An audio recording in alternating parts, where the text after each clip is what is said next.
Hello everyone, this is Media Krishna and I'm here to take a presentation on the topic Introduction to Mathematical Economics.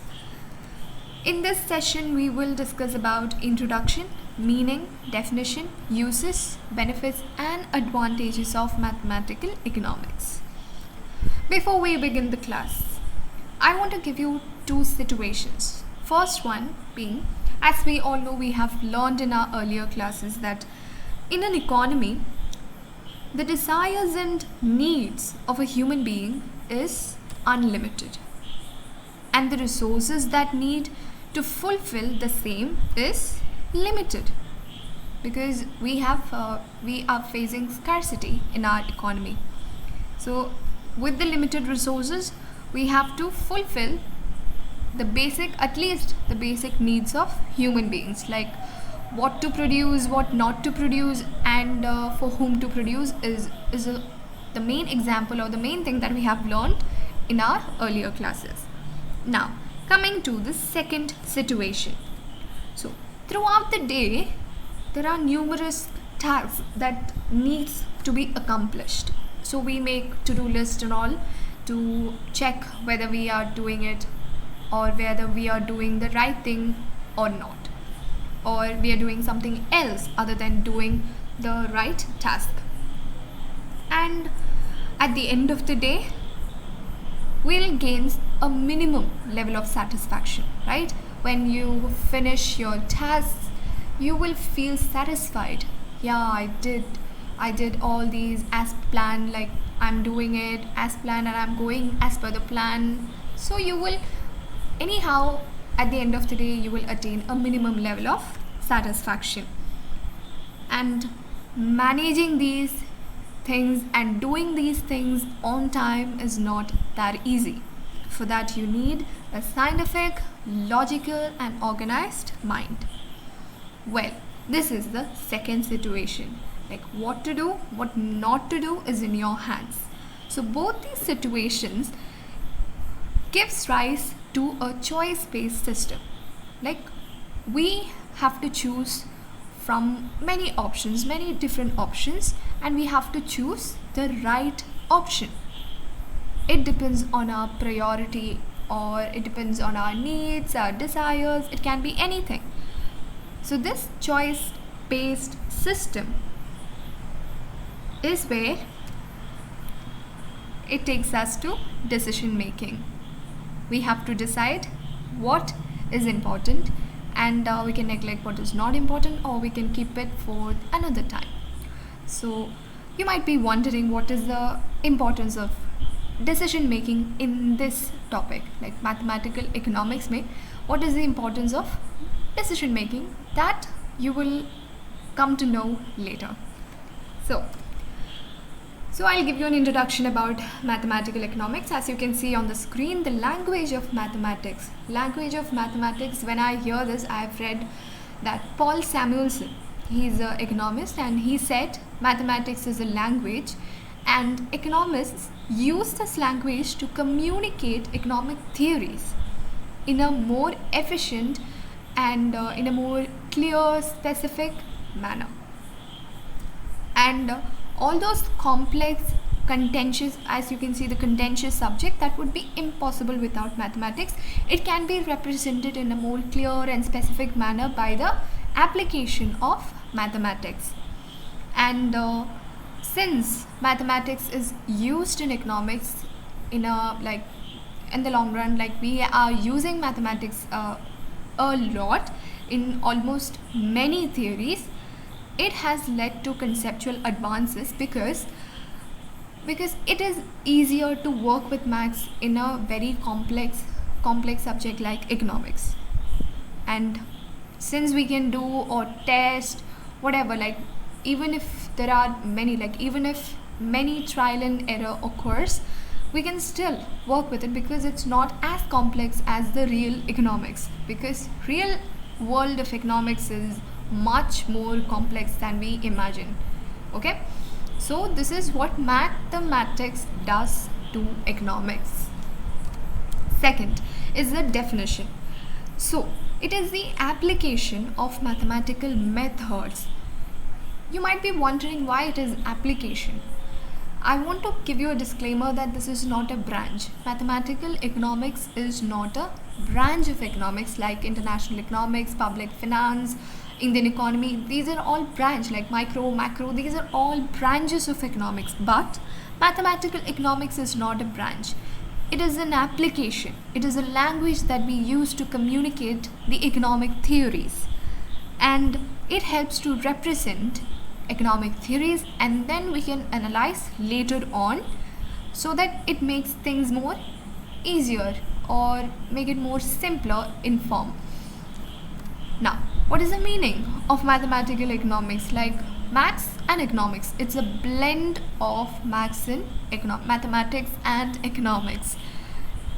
So it allows economists to form meaningful, testable propositions. This word has an impact, like testable propositions, in the sense we can't work with the real economics as I said earlier. The real economics is much more complex, so it helps to represent those complex theories in a more precise or defined manner, which we can test later on.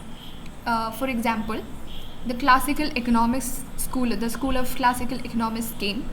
Then after that, an advanced version of classical came, the Keynesian theory of economics, like Keynesian school of economics came, and then new Keynesian theories. So there were many advancements in economics on the same based theory, that one said government intervention should not be there, and the other said government intervention should be there. So this is a two different thing, like one is working with one concept and the other is working with the other concept, and these working process is made easier by the use of mathematics in economics. So this is a blend. Mathematical economics is a blend of mathematics and economics.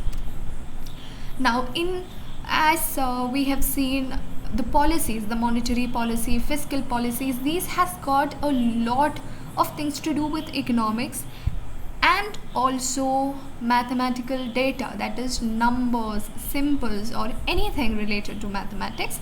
It makes our decisions more easier.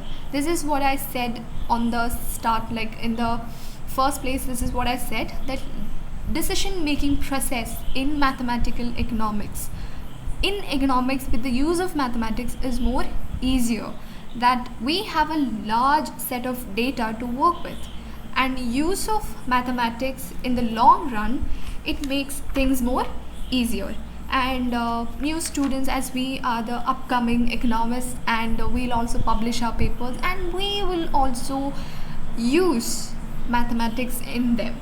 So any problem related to, even in an economy we face a lot of problem. Right now we are going through the pandemic, and in this pandemic we have to calculate, like we know the GDP of this year and the last year's GDP has a huge difference. And how did we know about the difference? Because it is represented in a mathematical form, like numbers and symbols. The percentile is in symbols. So numbers, these are more easier. If somebody says, okay, this the import and export and everything in a more detailed form, in a more contentious form, it is difficult, it is more complex. Rather, numbers, these mathematics, it helps us to work with the theories in a more efficient way. Efficient means work, it's an art of doing something without wasting our resources. Now, why do we need to implement, or why do we need to use mathematical economics, like mathematics and economics? Why do we need to use them? First of all, to build models by expressing words in symbols, numbers, and equation. Yes, this is what we are been discussing, like those wordy contents, those complex theories are in words, and it is easily represented in numbers, equations, and symbols. Like the demand, in the demand function, the quantity demanded is equal to the price of the good, the price of the related good, income of the consumer, taste and preferences of the consumer. These are not measured in words, or these are not mentioned in words. Rather it is measured, or rather it is represented in number symbols form. Whether it can be negative or positive, it doesn't matter, it is expressed in the form of numbers. Now, when, as I've said earlier, the GDP of this year and the last year, there is a huge difference. And how did we know that there is a huge difference? Because it is in the form of numbers, and the effect of change can be measured, we are able to measure the change because we use the numbers, and we can subtract or add, we can easily find the difference, and then we can implement the techniques, whether to use the fiscal policies or monetary policies or any other policies, whether we want anything else or any new techniques, so that it improves our decision making process. We are using this word decision making a lot of time because it is making things more easier to form, so that we can decide things in a more efficient way. Second, to understand economic dynamics and solve problems in a short span. What is dynamic? Dynamic means it keeps on changing. In this pandemic, we have never ever thought of a pandemic like this would come in our life or in this economy.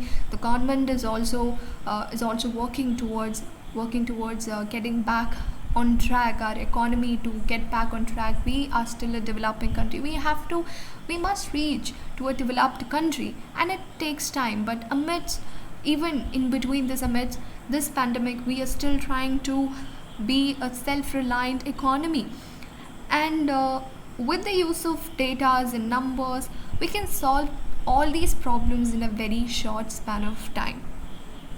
Now, what is the advantage of learning mathematical economics? Learning mathematical economics means advantages of mathematical economics is, as we have already discussed, that Paul Samuelson said it's a language. Mathematics is a language, and we use this to communicate economic theories. As he said, it's a language. It is used to communicate economic theories in a more concise and precise manner, like in a very short and sweet form. Second, it helps us to prove or disprove the concepts, like whether it's right or wrong, it is easier to find. And also helps us in focusing on the assumptions and making the analysis, the process more faster. Rigorous means faster way. Now, so that's the end of this session. But before I end this session, I want to give you a short summary of what we have learned in this class. So as we all know, like, we can't work without numbers, without data, and I think you can just imagine a world without numbers. Like, we are used to numbers from our childhood. The clocks, the calendars, everything that we use on a daily basis, the time that the calendar, everything has numbers, and it makes our process more easier. And for the government, for example, the Aadhaar card, we have a unique number, and with that number they can generate our information. Now, even all the process, even the passport to PAN card, every important documents are easily processed with just this Aadhaar card number. So it's a unique number, and it makes things more easier. If the Aadhaar card is based on our names, then it would have made the process much more complex, because our population is huge.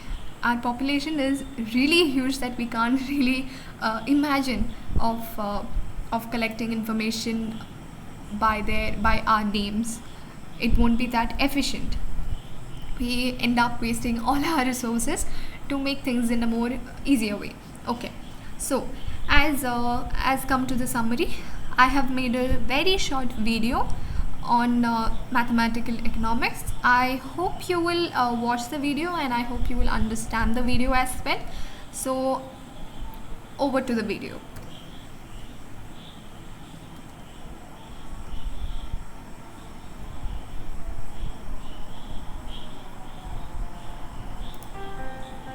Introduction. to mathematical economics. Meaning of mathematical economics.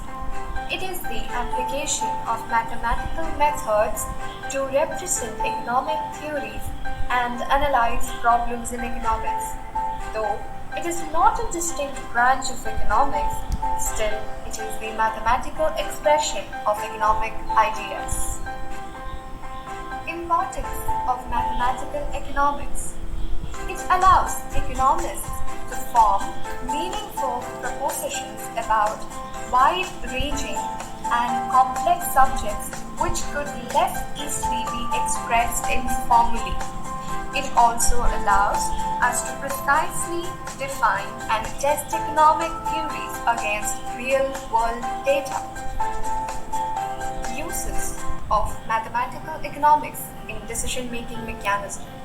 It helps us to construct precisely defined models from which exact conclusions can be derived with mathematical logic, which can then be tested using statistical data and used to make quantifiable predictions about future economic activity. Economic policy decisions are rarely made without mathematical modeling to assess their impact, and new economic papers are rarely published without some mathematics in it. Advantages of mathematical economics. Most of the economic problems involves large data set and manual calculation is time-consuming. Hence, mathematical economics has following advantages. Firstly, the language used is more concise and precise. Secondly, it makes the analysis more faster and helps us in giving more focus to the assumptions used in economics. Thirdly, a number of mathematical theorems helps us to prove or disprove economic concepts. Hope you have enjoyed watching this video. If you have any doubt, you can reach out to me. Until then, this is me, Dia, signing off. Happy learning!